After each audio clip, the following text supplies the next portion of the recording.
महाशिवरात्रि 2024 जाने तारीख, महत्व और पूजा विधि। महाशिवरात्रि फाल्गुन माह के कृष्ण पक्ष की चतुर्दशी तिथि को मनाई जाती है। महाशिवरात्रि का पर्व भगवान शिव और माता पार्वती को समर्पित है। इस दिन माता पार्वती और भगवान शिव शादी के बंधन में बंधे थे, इसलिए इस दिन माता पार्वती और भगवान शिव की पूजा अर्चना करने से व्यक्ति को सुख और सौभाग्य का आशीर्वाद प्राप्त होता है। दोस्तों, आइए जानते हैं कब है महाशिवरात्रि, जाने तारीख और महत्व। लेकिन उससे पहले अगर आप चाहते हैं भोलेनाथ जी की कृपा आप पर बनी रहे तो चैनल को सब्सक्राइब कर लें। महाशिवरात्रि की तारीख पंचांग के अनुसार फाल्गुन माह के कृष्ण पक्ष की चतुर्थी तिथि का आरंभ 8 मार्च को रात में 9:57 पर होगा और अगले दिन यानी 9 मार्च को 6:17 पर समाप्त होगी। हालांकि भगवान शिव की पूजा करने का विशेष महत्व प्रदोष काल में होता है, इसलिए 8 मार्च को ही महाशिवरात्रि का पर्व मनाया जाएगा। ऐसी मान्यता है कि माता पार्वती से भगवान शिव को पाने के लिए कठोर तपस्या की थी और महाशिवरात्रि के दिन माता पार्वती की तपस्या सफल हुई थी। उनका विवाह भगवान शिव के साथ संपन्न हुआ था। महाशिवरात्रि का व्रत महिलाएं अखंड सौभाग्य की प्राप्ति के लिए रखती हैं। महाशिवरात्रि की पूजा विधि। महाशिवरात्रि के दिन ब्रह्म मुहूर्त में उठें और भगवान शिव और माता पार्वती को प्रणाम करके पूजा का संकल्प लें। इसके बाद गंगा जल मिलाकर पानी से स्नान करें। इसके बाद कोई नया वस्त्र पहने और फिर सूर्य देव को अर्घ्य दें। इसके बाद पूजा स्थल पर एक चौकी पर लाल वस्त्र बिछाएं और माता पार्वती और भगवान शिव की प्रतिमा स्थापित करें। इसके बाद कच्चे दूध या गंगा जल से भगवान शिव का अभिषेक करें। इसके बाद पंचोपचार कर विधि विधान से भगवान शिव और माता पार्वती का अभिषेक करें। भगवान शिव को भांग, धतूरा, फल, मदार के पत्ते, बेल पत्र आदि अर्पित करें। साथ ही शिव चालीसा या शिव स्तोत्र का पाठ करें। साथ ही भगवान शिव के मंत्रों का जाप करें। अगले दिन सामान्य पूजा पाठ करके अपना व्रत खोलें। महाशिवरात्रि से जुड़ी कथाएं। पहली पौराणिक कथा के अनुसार फाल्गुन माह के कृष्ण पक्ष की चतुर्दशी तिथि पर भगवान शिव सबसे पहले शिवलिंग के रूप में प्रकट हुए थे। इसी कारण से इस तिथि को पर भगवान शिव के ज्योतिर्लिंग के प्रकाट्य रूप पर्व के रूप में हर वर्ष महाशिवरात्रि के रूप में मनाया जाता है। शिव पुराण के अनुसार शिव जी के निराकार स्वरूप का प्रतीक लिंग शिवरात्रि की पावन तिथि की महानिशा में प्रकट होकर सर्वप्रथम ब्रह्मा और विष्णु के द्वारा पूजित हुआ था। वहीं स्कंद पुराण में कहा है कि आकाश स्वयं लिंग है, धरती उसका पीठ या आधार है और सब अनंत शून्य से पैदा हो उसी में लय होने के कारण इसे लिंग कहा गया है। वहीं दूसरी पौराणिक कथा के अनुसार महाशिवरात्रि पर भगवान शिव और देवी माँ पार्वती का मिलन हुआ था। फाल्गुन चतुर्दशी तिथि पर भगवान शिव ने वैराग्य छोड़कर देवी पार्वती संग विवाह करके गृहस्थ जीवन में प्रवेश किया था। इसी वजह से हर वर्ष फाल्गुन चतुर्दशी तिथि को भगवान शिव और माता पार्वती के विवाह की खुशी में महाशिवरात्रि का त्यौहार मनाया जाता है। इस दिन शिव भक्त कई स्थानों पर महाशिवरात्रि पर शिव जी की बारात निकालते हैं। धार्मिक मान्यताओं के अनुसार महाशिवरात्रि पर व्रत, पूजा और जलाभिषेक करने पर वैवाहिक जीवन से जुड़ी तमाम तरह की परेशानियां दूर होती हैं और दाम्पत्य जीवन में सुख समृद्धि आती है। इसके अलावा महाशिवरात्रि के दिन ही सभी 12 ज्योतिर्लिंग प्रकट हुए थे। इस कारण से 12 ज्योतिर्लिंग के प्रकट होने की खुशी में महाशिवरात्रि का त्यौहार मनाया जाता है। शिव का रंग नीला क्यों है? एक बार की बात है, एक बालक का जन्म हुआ। उसके माता पिता उसे एक वैदिक ज्योतिषी के पास ले गए, जिन्होंने उन्हें बताया कि बच्चे का जन्म अशुभ सितारों के तहत हुआ था। माता पिता ने तुरंत लड़के को समुद्र में फेंक दिया, जहां उसे एक मछली ने निगल लिया और वह मछली के पेट में रहने लगा। इस बीच माउंट कैलाश पर पार्वती ने शिव से योग की गुप्त प्रथाओं को प्रकट करने के लिए कहा, जिन्हें उन्होंने पहले कभी किसी को नहीं बताया था।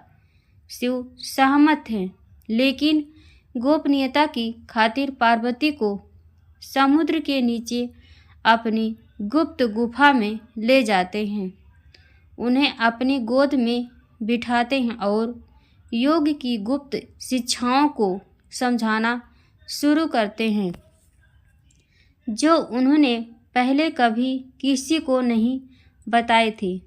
पार्वती शिव की शिक्षा से इतनी मंत्रमुग्ध हो गई कि वह जल्द ही सो गई और कई महत्वपूर्ण विवरण भूल गई। हालांकि समुद्र में एक मछली तैर रही थी, जहां शिव और पार्वती बैठे थे, ताकि वह योग पर शिव का प्रवचन सुन सके। मछली के पेट के अंदर लड़का शिव द्वारा कहे गए हर शब्द को ध्यान से सुन रहा है और योग की शिक्षा का प्रसारण प्राप्त कर रहा है। शिव ने लड़के को आशीर्वाद दिया, उसे मत्स्येंद्र मछलियों का भगवान नाम दिया और उसे अभिवर्णित योग तकनीकों का अभ्यास करने के लिए प्रोत्साहित किया।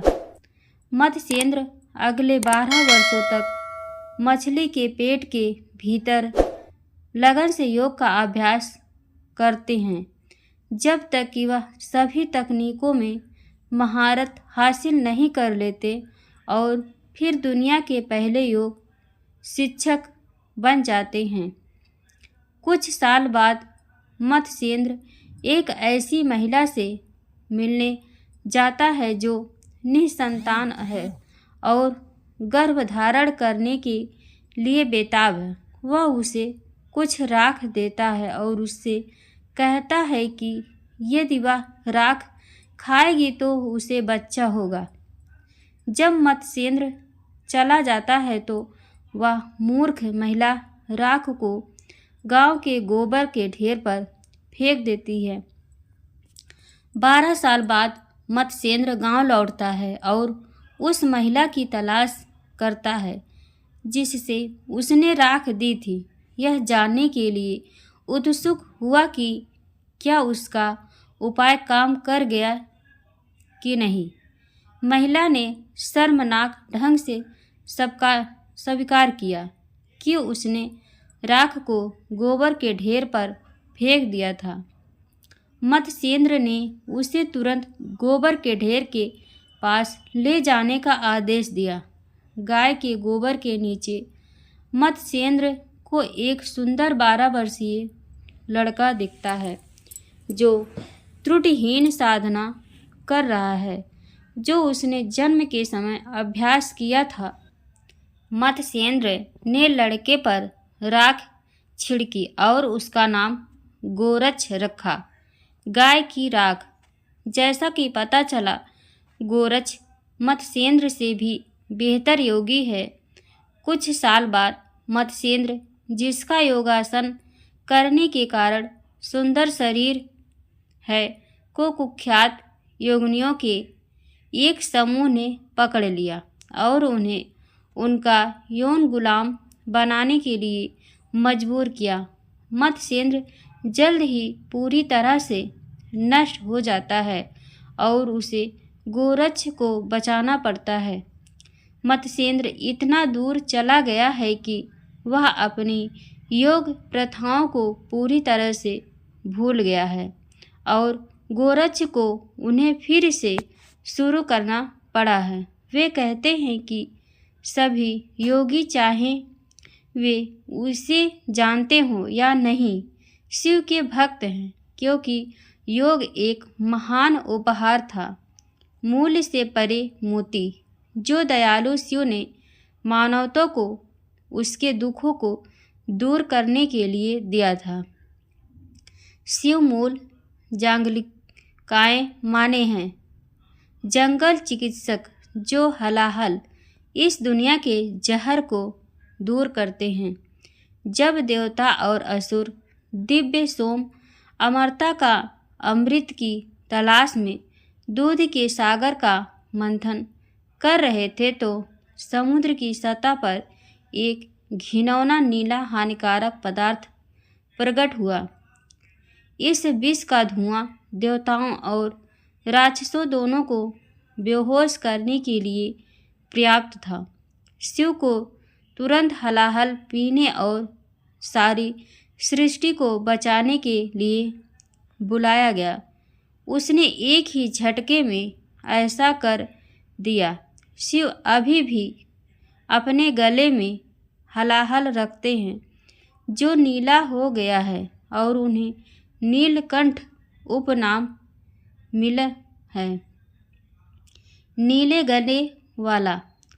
भारत और अन्य जगहों पर महाशिवरात्रि मनाई जाएगी, जो गुरुवार 27 फरवरी की रात में शुरू होगी और कई अन्य स्थानों पर ओम नमः शिवाय के जाप और लिंगम के अभिषेक के साथ पूरी रात जारी रहेगी, जो जादुई रूप में आधी रात को प्रकट होती है।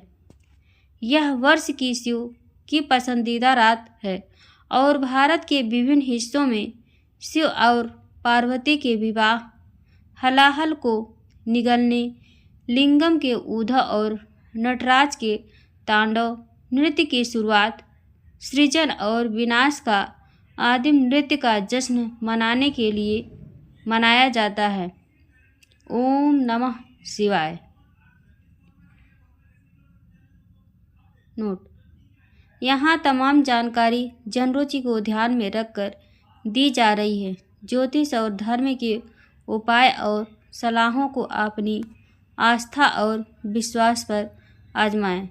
कंटेंट का उद्देश्य मात्र आपको बेहतर सलाह देना है। इस संदर्भ में हम किसी प्रकार का कोई दावा नहीं करते हैं। प्रिय दोस्तों, आज के वीडियो में बस इतना।